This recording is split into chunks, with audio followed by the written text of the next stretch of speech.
ఏ రాష్ట్రంలో ఏ ముఖ్యమంత్రి అయినా ఒక పథకాన్ని ఒకసారే ప్రారంభిస్తారు.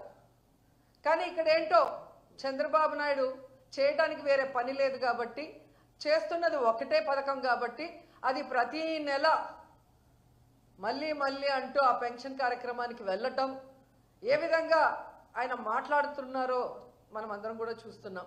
నిజంగా జగన్ నొక్కిన బటన్లన్నీ మేమిచ్చే పెన్షన్లు అంతే. ఎంత నిస్సిగ్గుగా అబద్ధం చెప్పటం అనేది ఆయనకే చెల్లింది. ఆయనకి అండగా నిలిచిన ఆ పత్రికలు రాయటం అనేది వాళ్ళకే చెల్లింది. ఎంత దురదృష్టకరం అంటే, చంద్రబాబు నాయుడు అధికారంలో ఉన్నప్పుడు 2014 to 19 39 లక్షల మందికి మాత్రమే పెన్షన్లు ఇచ్చేవారు. కానీ జగన్మోహన్ రెడ్డి గారు దాన్ని దాదాపుగా 3,000 వరకు పెంచుకుంటూ పోతూ 66,34,742 మందికి ఇచ్చారు. అంటే ఎన్ని లక్షల మందికి ఎక్స్ట్రాగా మనం ఇచ్చాం అంటే, ఇంతమంది బెనిఫిషియర్స్ని తెలుగుదేశం పార్టీ ఎలా మోసం చేసింది 2014 నుంచి 19 వరకు అనేది రాష్ట్ర ప్రజలందరికీ తెలుసు. ఇప్పుడు మళ్ళీ అధికారంలోకి వచ్చిన తర్వాత దాదాపుగా 63,59,000 మందికి మాత్రమే పెన్షన్లు ఇస్తున్నారు. అంటే 3 లక్షల మంది పెన్షన్లని ఏ విధంగా తొలగించారు అనేది కూడా మనం ఇక్కడ గమనించాల్సిన విషయం. ఒక్క పెన్షన్ మాత్రమే ఇస్తున్నారు, సూపర్ 6 కానీ ఆయన ఇచ్చిన మేనిఫెస్టోలో ఉన్న వాటిని. అది జగన్మోహన్ రెడ్డి ఇచ్చే సంక్షేమాలన్నిటికీ కూడా సమానం అని చెప్పటం అనేది జనాల్ని ఏప్రిల్ ఫూల్ చేయటం కాదా అని అడుగుతున్నా. ఎందుకంటే జగన్మోహన్ రెడ్డి గారు ఈ రాష్ట్రంలో ప్రజలకి సంక్షేమం కోసం కేటాయించింది దాదాపుగా 2,72,000 కోట్ల రూపాయలని ఈరోజు డీబీటీ నాన్ డీబీటీ కింద ఇవ్వటం జరిగింది. అలాంటి దాన్ని చంద్రబాబు నాయుడు కేవలం 1,000 రూపాయలు పెన్షన్ పెంచేసి దానితో సమానం అని చెప్పుకోవడం చూస్తుంటే ఏ విధంగా జనాల్ని ఫూల్స్ చేయడానికి ఈయన సంసిద్ధంగా ఉన్నాడో అర్థమవుతుంది. ఇది ఒక్క పెన్షన్ విషయంలోనే కాదు, రోజు జనాల్ని ఫూల్స్ని చేయటమే పనిగా పెట్టుకున్నారు ఈ చంద్రబాబు నాయుడు గారు. అధికారంలో రావడం ముందు సూపర్ 6 అమలు చేస్తాను అని చెప్పి నమ్మించి ఓట్లు వేయించుకొని ఈరోజు ఏ విధంగా జనాల్ని ఫూల్స్ చేశారో మనం అందరం కూడా కల్లారా చూస్తున్నాం. అంతేకాకుండా గత ఏడాది వాలంటీర్స్కి ఈ ఉగాది రోజు 10,000 రూపాయలు జీతం పెంచి ఇస్తామని చెప్పి ఈరోజు వాళ్ళని ఎలా ఫూల్స్ చేసి రోడ్డు మీద వదిలేశారో మనం కల్లారా చూసాం. అలాగే ప్రతి ఇంట్లో ఎంతమంది మహిళలు ఉంటే అంతమందికి 1,500 రూపాయలు ఇస్తామని చెప్పి ప్రామిస్ చేసి నమ్మించి ఈరోజు వాళ్ళందరినీ ఎలా ఫూల్స్ చేశారో మనం అందరం కల్లారా చూస్తున్నాం. యువతకి ఉద్యోగాలు ఇస్తాం నిరుద్యోగులకి, లేదా 3,000 నిరుద్యోగ భృతి ఇస్తానని చెప్పి ఈరోజు వాళ్ళకి నిరుద్యోగ భృతి ఇవ్వకుండా, ఉద్యోగం ఇవ్వకుండా ఎలా ఫూల్స్ చేసి రోడ్డు మీద వదిలేశారో మనం కళ్ళారా చూసాం. అంతకన్నా ముఖ్యమైనది అమ్మఒడి.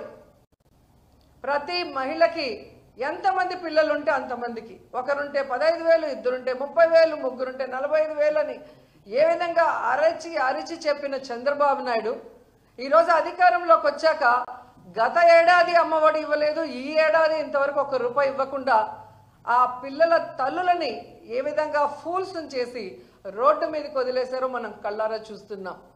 ఇంకా ఈ రాష్ట్రంలో ఉన్న మహిళలకి తాము అధికారంలోకి వచ్చిన రోజు నుంచే ఫ్రీ బస్ ఇచ్చి తిరుపతి, కాళహస్తి, విజయవాడ, శ్రీశైలం, అన్నవరం ఇలా అన్నీ కూడా ఫ్రీగా తిరగచ్చు, ఎవరైనా టికెట్ అడిగితే నా వీడియో చూపించండి అని గొప్పగా చెప్పిన చంద్రబాబు నాయుడు ఈరోజు ఫ్రీ బస్ ఇవ్వకుండా మహిళల్ని ఎలా ఫూల్స్ చేస్తున్నారో అందరూ కూడా కళ్ళారా చూస్తున్నారు. నిజంగా చంద్రబాబు నాయుడు గారు మాట్లాడే మాటలకి చేస్తున్న పనులకి ఎక్కడైనా సంబంధం ఉందని అడుగుతున్నాను. అధికారంలో రావటానికి ముందు ఏం మాట్లాడారు, అధికారంలోకి వచ్చాక ఏం మాట్లాడుతున్నారు? మేము సూపర్ 6 ఇద్దామనుకున్నాము, బయట నుంచి చూస్తే చాలా ఈజీగా ఇచ్చేయచ్చు అనుకున్నాము, కానీ ఈరోజు ఇవ్వటం చాలా కష్టంగా ఉంది అంటున్నాడు.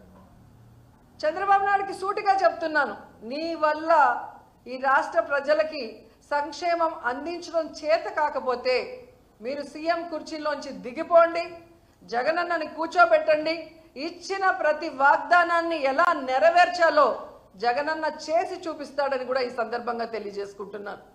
ఇవ్వాలన్న మనసు మీకు లేదు. ప్రజలంటే అసహ్యం, రాష్ట్రం అంటే అసహ్యం, కేవలం అధికారం మాత్రమే మీకు కావాలి. దానికోసం ఎన్ని అబద్ధాలైనా చెప్తారు, ఎవరి కాళ్ళైనా పట్టుకుంటారు. అధికారంలోకి వచ్చాక ఏ విధంగా మాట్లాడతారనేది మరోసారి ప్రూవ్ చేశారు. అండ్ ఎన్నికల ముందు చాలా గొప్పగా చెప్పాడు, నేను అప్పులు చేయను, సంపద సృష్టిస్తాను అని చెప్పాడు. కానీ ఈరోజు మీరు చూస్తే దాదాపుగా ఒక్క సంవత్సరంలోనే, అధికారంకి వచ్చిన ఒక్క సంవత్సరంలోనే 1,52,000 కోట్ల రూపాయలు అప్పు చేశారు. అంటే ఇదేనా మీ విజనరీ? ఇదేనా మీ సమర్థత? ఈ రాష్ట్రాన్ని 17 మంది సీఎంలు పరిపాలించారు. కానీ ఎవ్వరూ కూడా ఈ విధంగా ఫస్ట్ ఇయర్లోనే ఇన్ని వేల కోట్ల రూపాయలు అప్పులు చేసి ఇంత చెత్త రికార్డు, ఇంత వరస్ట్ రికార్డు మీరు తప్ప ఎవరు తీసుకురాలేదు. పోనీ తీసుకొచ్చిన వాళ్ళు ప్రజలకు ఏమైనా చేశారా అంటే ఏమీ చేయలేదు. ఒక పెన్షన్ తప్ప ఈరోజు ఇచ్చిన ఏ వాగ్దానాన్ని కూడా నెరవేర్చలేదు. కానీ జగన్మోహన్ రెడ్డి గారి మీద నిందలు వేయటానికి 14 లక్షల కోట్లు అప్పులు చేశారని ఒకరు, 15 లక్షల కోట్ల అప్పులు చేశారని ఒకరు,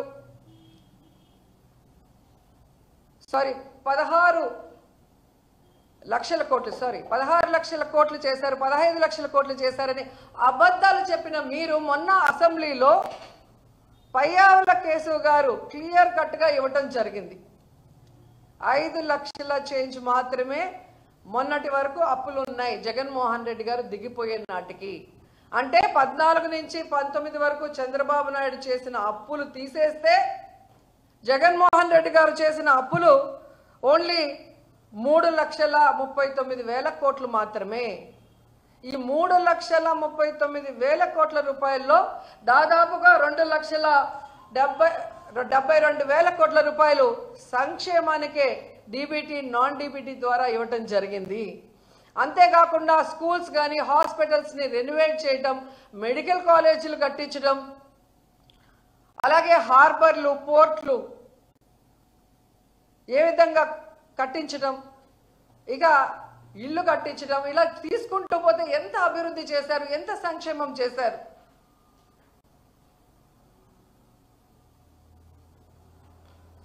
ఎంత బాధాకరం అంటే తమకి ఛానళ్ళు, పచ్చ ఛానళ్ళు ఉన్నాయి కదా అని అబద్ధాలని ఏ విధంగా అందంగా నూరి ప్రజల మీద పోశారు. అవి నమ్మిన ప్రజలు ఈరోజు నట్టేట మునిగిపోయి ఏ విధంగా ఏడుస్తున్నారో రాష్ట్రంలో ఎక్కడికి పోయినా స్పష్టంగా కనిపిస్తుంది. ఏ రోజైతే చంద్రబాబు నాయుడు ముఖ్యమంత్రి అయ్యాడో ఆ రోజు నుంచి రాష్ట్ర ప్రజలకి కష్టాలు, కన్నీళ్లు తప్ప మరొకటి లేదు అనేది స్పష్టంగా అర్థమవుతుంది. ఎందుకంటే ముఖ్యంగా రైతులు ఖరీఫ్లో కరువు, ఇప్పుడు రబీలో కరువు.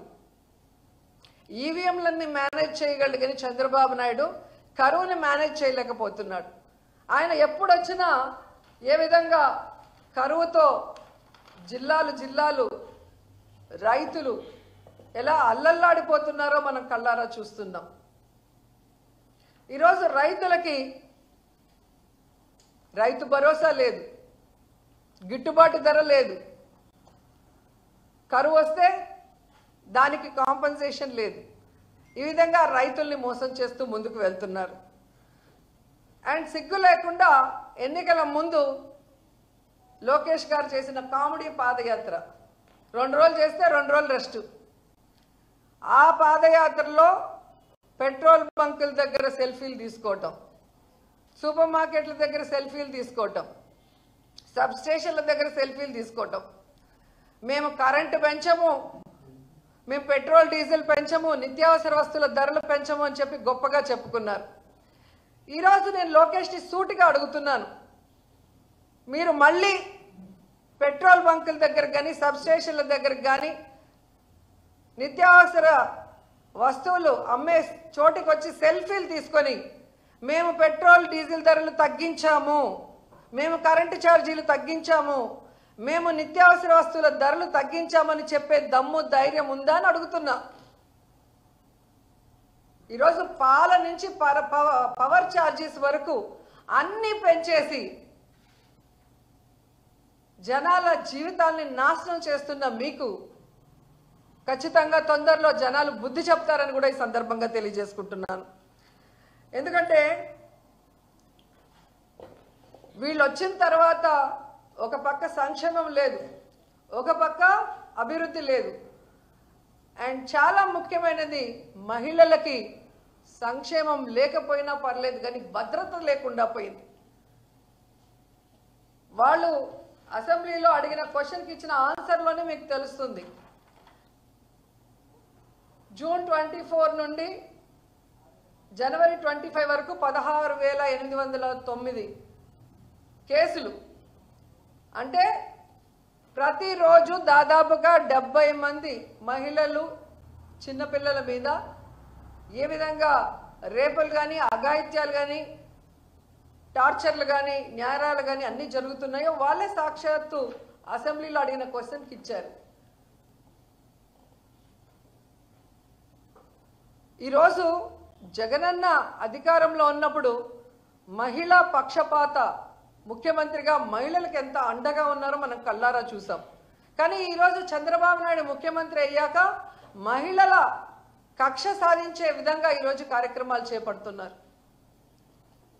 ఉదాహరణకి ఎన్నో ఉన్నాయి. ఈ రాష్ట్రంలో ఎంతమంది ఆడపిల్లల్ని రేప్ చేశారు, చంపేశారు, ముక్కలు చేసేశారు, అయినా కూడా పట్టించుకోరు. ఎక్కడికి ముఖ్యమంత్రి కానీ డిప్యూటీ కానీ హోంమంత్రి కానీ రావటానికి కూడా మనసు సహకరించదు.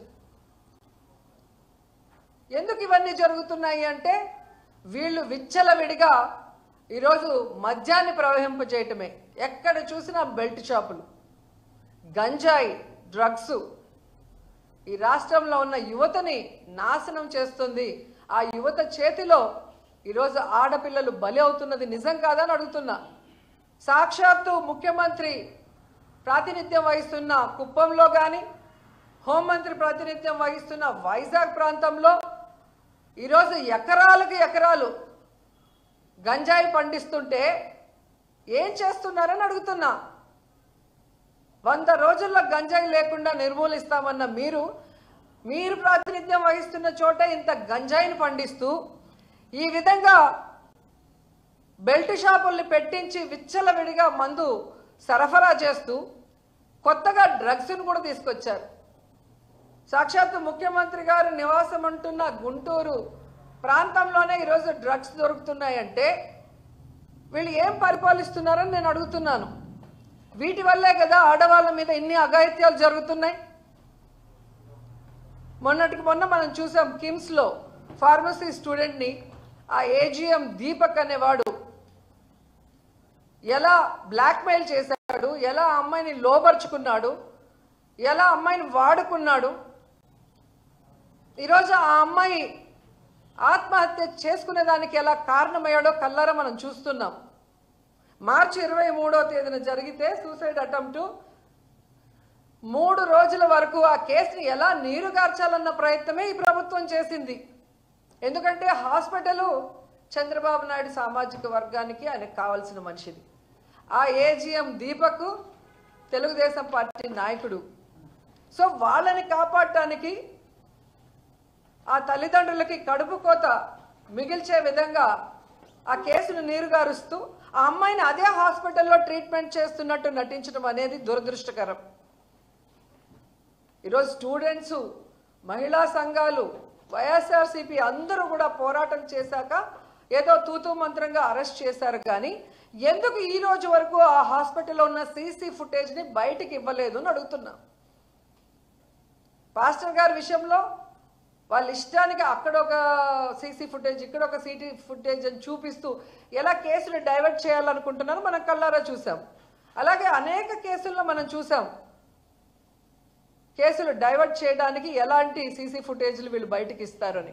కానీ ఈరోజు వాళ్ళ హాస్పిటల్లో ఆ అమ్మాయి చావు బతుకుల మధ్య కొట్టుమిట్టాడుతుంటే ఎందుకు ఆ అమ్మాయికి ఆ పరిస్థితి తీసుకొచ్చిన ఏజీఎం దీపక్ని లోపల వేసే విధంగా బయటికి రాకుండా ఆ సీసీ ఫుటేజ్ ఎందుకు బయటికి రాలేదు అని అడుగుతున్నా. ఎందుకంటే ఆ అమ్మాయే తీసుకుంది మెడిసిన్ అని చెబుతున్న వీళ్ళు ఆ మెడిసిన్ వాళ్ళే తీసుకోలేరు అని ఆ అమ్మాయితో చదువుతున్న మిగతా అమ్మాయిలు చెప్తున్నారు కదా టీవీల్లో. ఈరోజు ఆ అమ్మాయి లెటర్ ఏదైతే సూసైడ్ చేసుకుందని మీరు చెప్తున్నారో దానికి ముందు రాసిన లెటర్ బయటపడింది కాబట్టి ఈ ఏజీఎం దీపక్ అనేవాడు ఆ అమ్మాయి జీవితంతో ఎలా ఆడుకున్నాడో, అమ్మాయికి నరకం ఎలా చూపించాడు అనేది బయటపడింది. సో అది హత్య ఆత్మహత్య అనేది ఇప్పుడు అనుమానం వస్తుంది. ఎందుకంటే ఆ అమ్మాయి ఆ మెడిసిన్ ఎక్కించుకోలేనప్పుడు ఆ అమ్మాయికి ఆ మెడిసిన్ ఎవరు ఎక్కించారు, ఆ అమ్మాయి చావు బతుకులో ఉండడానికి కారణం ఎవరు అనేది ఆ సీసీ ఫుటేజ్ బయట పెట్టాలని కూడా డిమాండ్ చేస్తున్నాం. ఎందుకంటే ఈరోజు పోలీసులు ఎలా తయారయ్యారంటే తెలుగుదేశం పార్టీ కార్యకర్తల్లాగా తయారయ్యారు. ఈరోజు ఎవరికైనా అన్యాయం జరిగితే న్యాయంగా కేసుని ఎక్కడ కూడా డీల్ చేయరు.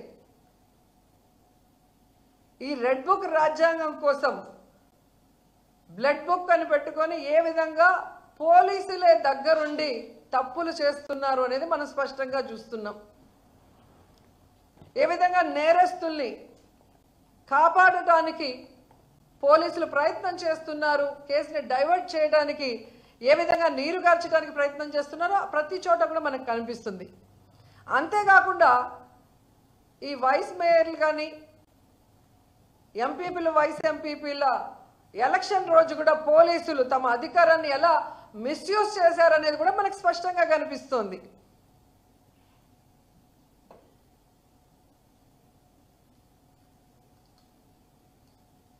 నిజంగా పోలీసు వ్యవస్థ తెలుసుకోవాల్సింది ఒక్కటే, చంద్రబాబు నాయుడు శాశ్వతంగా అధికారంలో ఉండడు. మీరు రూల్స్కి విరుద్ధంగా అన్యాయంగా వర్క్ చేస్తే రాబోయే రోజుల్లో మీరందరూ కూడా పర్యవసానం ఎదుర్కోవాల్సి వస్తుంది.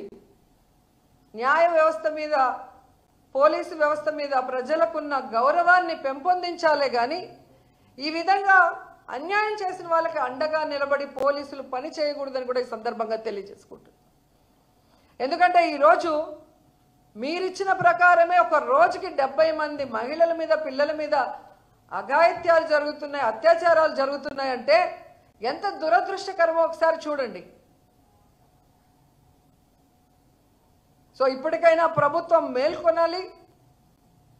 ఆడవాళ్ళ రక్షణ, ఆడవాళ్ళ భద్రత మీద క్యాబినెట్లో డిస్కస్ చేసి ఈ దిశ యాప్ అలాగే దిశ చట్టాన్ని ఈరోజు మీరు కేంద్రంలో బీజేపీతో ఉన్నారు కాబట్టి దాన్ని ఎలాగైనా ఓకే చేయించుకొని తీసుకొచ్చి ఈ రాష్ట్ర మహిళల్ని కాపాడాలని కూడా డిమాండ్ చేస్తున్నాం. ఎంతసేపు వైఎస్ఆర్సీపీ లీడర్స్ మీద అక్రమ కేసులు పెట్టడం, వాళ్ళని చంపించడం, వాళ్ళని హ్యూమిలేట్ చేయటం, వాళ్ళని కిడ్నాప్ చేయటం, ఇవి చేస్తే భయపడిపోతారు అనుకున్నారేమో మేము కానీ ప్రజలు. ఆ పరిస్థితి లేదు అనేది కూడా తెలుసుకోండి. ఎందుకంటే మొన్న ఎగ్జాంపుల్ ఎంపీపీ వైస్ ఎంపీపీ ఎలక్షన్లో మీరు చూసుంటారు. త్రిపురాంతకంలో ఏ విధంగా ఒక ఎంపీటీస్ని మీరు కిడ్నాప్ చేసి 3 రోజులు పెట్టుకొని నేరుగా ఎలక్షన్ హాల్కి తీసుకొచ్చి అక్కడ కూడా ఆ మీద అసభ్యంగా ప్రవర్తిస్తూ ఆ అమ్మాయిని బాధ పెట్టాలని చూసినా ధైర్యంగా వైఎస్ఆర్సీపీకి ఓటేసి జగనన్న మీద తనకున్న అభిమానాన్ని ఎలా చాటుకుందో మీరు చూశారు. అలాగే మీరు చూస్తే ఎలమంచిలి వైస్ ఎంపీపీ ఎన్నికల్లో ఒక ఎంపీటీసీ వైఎస్ఆర్సీపీకి సంబంధించిన కంబాల సత్యశ్రీ ఎంత ఒత్తిడి చేసినా, ఎంత బ్లాక్మెయిల్ చేసినా, ఆ అమ్మాయి ఎంత పేదరాలైనా ఈరోజు తనకి గుర్తింపు వచ్చింది అంటే జగన్మోహన్ రెడ్డి వల్ల. సో ఆయనకి నేను అన్యాయం చేయలేను, చస్తే చస్తాను కానీ పార్టీ మారను అని ధైర్యంగా నిలబడి వైఎస్ఆర్సీపీకి ఓటేసింది అంటే మీరు ఆలోచించుకోవాలి. అలాగే పుల్లల చెరువు వైస్ ఎంపీపీ ఎన్నికల్లో మహిళా ఎంపీటీసీ నాగేంద్రమ్మని చూసాం. ఆమె హస్బెండ్ సబ్స్టేషన్లో వాచ్మెన్గా పనిచేస్తుంటే ఆ ఉద్యోగం పీకేస్తాం మా కోట వేయకపోతే మీరు బెదిరించినా పస్తులైనా ఉంటాము, కూలైనా చేసుకుంటాం, కానీ జగనన్నకు అన్యాయం చేయము అని చెప్పి వాళ్ళు ఎదిరించిన తీరు మీరు చూస్తే ఇప్పటికే అర్థమై ఉంటుంది. జగనన్న నిజమైన సైనికులు, జగనన్న పార్టీకి, జగనన్న అజెండాకి ఎప్పుడూ కూడా కట్టుబడి ఉంటారు. ప్రాణాలు ఇవ్వడానికన్నా రెడీగా ఉంటారు. మీ రెడ్ బుక్లకి, బ్లడ్ బుక్లకి భయపడే వాళ్ళు కాదు అన్న విషయం ఇంకనైనా తెలుసుకొని వాళ్ళు దగ్గర పట్టుకొని మీరు ఇచ్చిన వాగ్దానాల్ని నెరవేర్చడం మీద కాన్సన్ట్రేట్ చేయండి. అంతేగాని ఇలాగే ఇంకా వైఎస్ఆర్ కాంగ్రెస్ పార్టీ వాళ్ళని తప్పుడు కేసులు పెట్టి బెదిరిస్తాం, వాళ్ళని చంపేస్తాం, వాళ్ళని హ్యూమిలేట్ చేస్తామంటే ఇక చూస్తూ ఊరుకునే పరిస్థితి లేదని కూడా ఈ సందర్భంగా తెలియజేసుకుంటున్నాం. ఎందుకంటే మొన్న ఈవీఎంల మేనేజ్మెంట్తో మీరు ఎలాగో సీఎం అయ్యారు, కానీ మిమ్మల్ని ప్రజలు ప్రేమించి అభిమానించి కనుక ఓట్లేసుంటే ఈరోజు ఈ పరిస్థితి వచ్చిండేది కాదు. సో మీకు ప్రజలకు చేయాలన్న ఆలోచన లేదు, మాకు ఈ లోట్లే లేదు, మేము మేనేజ్మెంట్తో అయ్యాం కాబట్టి వీళ్ళెవరికి సమాధానం చెప్పనవసరం లేదని మీ ఇష్టానికి ఈ రాష్ట్రాన్ని అప్పుల్లో ముంచేసి, ఈ రాష్ట్రాన్ని సర్వనాశనం చేసేసి పక్క రాష్ట్రంలో పోయి మన జీవితాల్ని హాయిగా గడుపుకుందాం అనుకుంటున్నారేమో, కానీ ప్రజలు కానీ జగన్మోహన్ రెడ్డి గారు కానీ మిమ్మల్ని వదిలే ప్రసక్తే లేదు. రాబోయే కాలంలో జగనన్న ముఖ్యమంత్రి కావడం తథ్యం. ఈరోజు ప్రజల్ని మోసం చేసిన మీకు, వైఎస్ఆర్ కాంగ్రెస్ పార్టీ నాయకుల్ని, కార్యకర్తల్ని చంపి తప్పుడు కేసులు పెట్టి హెరాస్ చేస్తున్న మీకు ఖచ్చితంగా బుద్ధి చెప్తారు. ఎటువంటి పరిస్థితుల్లో ఎవరిని వదిలిపెట్టే ప్రసక్తి కూడా లేదని సందర్భంగా తెలియజేసుకుంటున్నాను.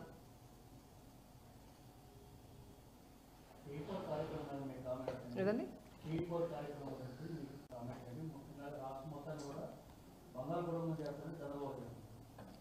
చంద్రబాబు నాయుడు కుటుంబాన్ని, లోకేష్ కుటుంబాన్ని బంగారు కుటుంబం చేసుకుంటారేమో, కానీ ఈ రాష్ట్రంలో ఉన్న ప్రజల్లో ఒక్కరికైనా చేస్తారన్న నమ్మకం లేదు. నాకే కాదు, ప్రజలకు కూడా లేదు అనేది మొన్న ఆయన మీటింగ్ జరుగుతుంటే ప్రజలందరూ లేచి వెళ్ళిపోవడం మనం కళ్ళారా చూసాం. మీటింగ్కి వెళ్ళే ముందేమో పిల్లలు మీటింగ్కి రండ్రా, ఆడవాళ్ళు మీటింగ్కి రండ్రా అని రోడ్లో ఆయనే ఒక సీఎంఏ అందరినీ అడుక్కునే పరిస్థితి. అండ్ ఆయన మాట్లాడేటప్పుడు అందరూ వెళ్ళిపోతున్నారంటే అర్థం ఏంటి? తానిచ్చిన వాగ్దానాలు ఏదీ నెరవేర్చని ఈ పెద్ద మనిషి మళ్ళీ మళ్ళీ అబద్ధాలు చెప్పడమే పనిగా పెట్టుకున్నాడు. వీటి వల్ల ఏ ఉపయోగం లేదు అనేది ప్రజలకే అర్థమైపోయింది. మనం చెప్పడం కన్నా మనం చెప్పక ముందే వాళ్ళు అర్థం చేసుకొని వెళ్ళిపోవడం అనేది కళ్ళారా కనిపిస్తుంది.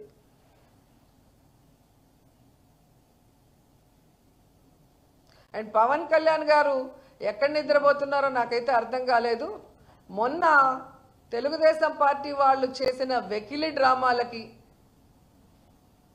వెకిలి డాన్సులకి వచ్చి పడి నవ్విన వ్యక్తి ఈరోజు తిరుమలలో మద్యాన్ని అమ్ముతూ విచ్చలవిడిగా తాగుబోతులు మాడవీధుల్లో తిరుగుతుంటే, అలిపిరి చెక్ పోస్ట్ దగ్గర గంజాయి దొరుకుతుంటే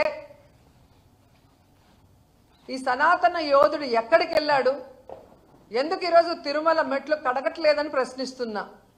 ఒకవైపు ఫార్మసీ విద్యార్థిని ఏజీఎం దీపక్ వేధించి ఆమె చావుకు కారణమైతే మాట్లాడు, ప్రశ్నించడు. ఒక ఆడపిల్లకు అన్యాయం జరిగితే అక్కడ నేను ఉంటాను, వాళ్ళకి అండగా నిలబడి తప్పు చేసిన వాడిని శిక్షిస్తానన్న వ్యక్తి ఈరోజు ఎక్కడ నిద్రపోతున్నాడు కుంభకర్ణుడిలాగా నేను అడుగుతున్నా. వెకిలి డ్రామాలకి నవ్వటానికి సమయం ఉంది, కానీ నీకు ఓటేసిన ఈ రాష్ట్ర ప్రజలకి మంచి చేయాలి, నిన్ను నీ మాటల్ని నమ్మిన మహిళలకి ఈరోజు అండగా నిలబడి రక్షణ కల్పించాలి, సనాతన యోధుడని చెప్పుకోవటమే కాదు, తిరుమలలో జరుగుతున్న అన్యాయాల్ని ప్రశ్నించి అవి అరికట్టాల్సిన బాధ్యత నీ మీద లేదా అని కూడా ఈరోజు ప్రశ్నిస్తున్నాం.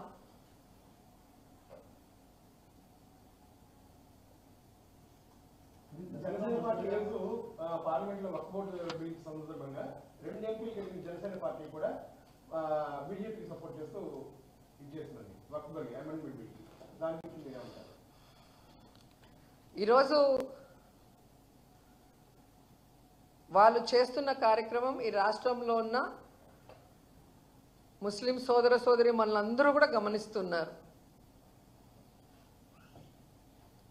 అసలు పవన్ కళ్యాణ్ లాంటోడు మొన్న ఇఫ్తార్కి రాకుండా తప్పించుకోవడం చూస్తేనే మీకు అర్థమైపోతుంది ఏ విధంగా బీజేపీకి భయపడి ఆయన ఈరోజు ఇఫ్తార్ విందుకు పోలేదో మనం చూసాం. అలాంటి వ్యక్తి ఈరోజు ఓటు వేయకుండా ఉంటాడని ఎవరు అనుకోరు. కానీ వీళ్ళకి ఖచ్చితంగా ముస్లిం సోదర సోదరుమణులు త్వరలో బుద్ధి చెప్తారు, చంద్రబాబు నాయుడుకి కానీ పవన్ కళ్యాణ్కి కానీ.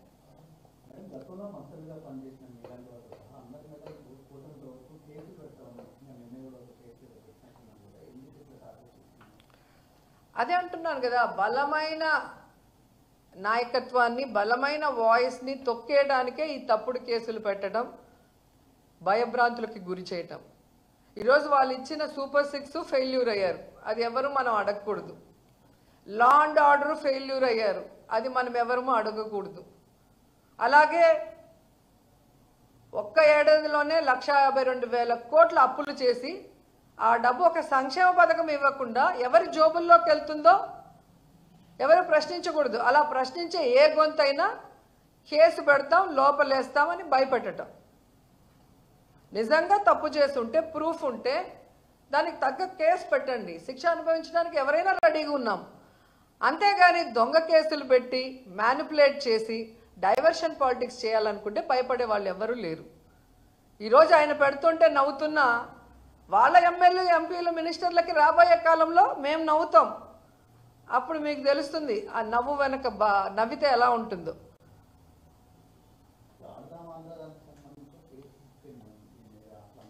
కేసు ఎప్పుడు జరగలేదండి, వాళ్ళు ఊరికే చెప్తా ఉంటారు అంతే. ఎందుకంటే క్లియర్ కట్గా టీడీపీ వాళ్ళే అసెంబ్లీలో అలాగే శాసనసభలో శాసన మండలిలో రెండిట్లో ఆన్సర్ ఇవ్వటం జరిగింది.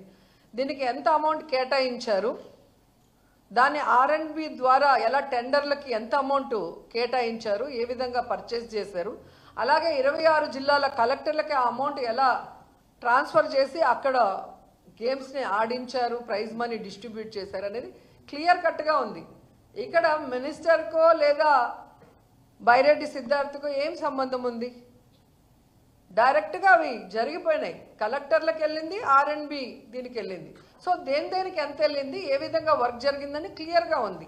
అండ్ వాళ్ళు ఇచ్చిన దాంట్లోనే ఏమైనా అవకతవకలు జరిగాయంటే లేదు అన్నారు, ఏమైనా చర్యలు తీసుకోబోతున్నారంటే అలాంటి ప్రసక్తే లేదని వాళ్ళే క్లియర్గా ఇచ్చి మళ్ళీ టీవీలకు మాత్రం సంబంధం లేకుండా ఏదో మాట్లాడతారు.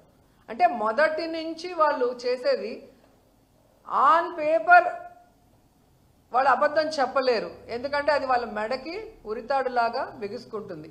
జగనన్న చేసిన అప్పుల విషయంలో కూడా ఛానల్లో చెప్పిన దానికి పయ్యావుల కేశవ్ గారు ఇచ్చిన దానికి తేడా మీకు తెలిసిందిగా.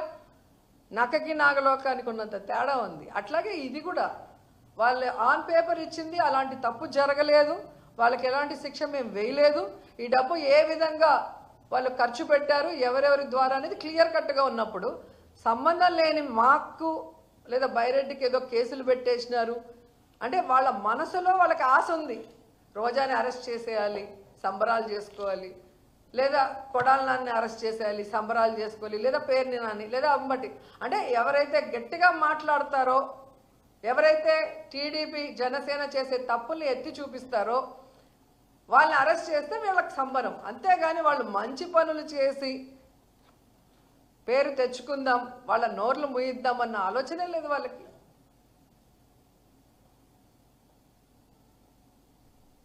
Thank you so much.